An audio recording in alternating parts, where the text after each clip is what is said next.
Tinututulan ng mga Pinoy sa Belgium ang planong pagpasok sa politika ni boxing idol Manny Pacquiao. Hiniling nila kay Pacquiao pagtuunan na lang ng pansin ang boxing at wag nang ituloy ang pagtakbo sa Kongreso. Nagbabalik si Louie Galicia. Ang talagang nasa puso ko ang pagtakbo ko, walang taong nagdidikta sa akin kundi nasa puso ko. Maraming Pinoy sa Europa ang hindi pabor sa pagkandidato ni People's Champ Manny Pacquiao sa halalan sa Mayo.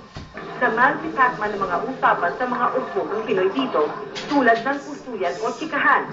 Para sa mga Pinoy dito, boxing ang mundong pinagbibilangan ni Pacman.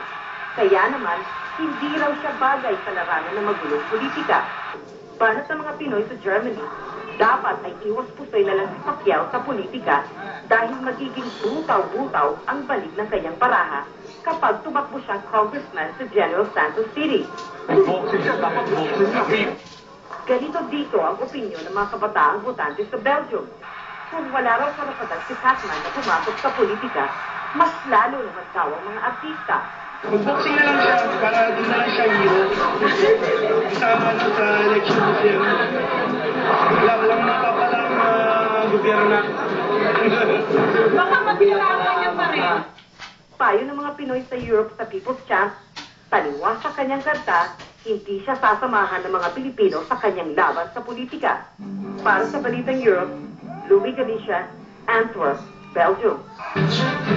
Nagdadalawang isip na si Manny Pacquiao sa pagtakbo bilang kongresista ng General Santos City. Ito ay matapos ang malamig na pagsalubong ng ilan niyang fans sa Cebu. Nalungkot naman si Pacman dahil nakakarinig na siya ng di pagsang-ayon ng ilang mga tao na isinisigaw na asikasuhin na lang niya ang kanyang boxing career sa halip ng politika.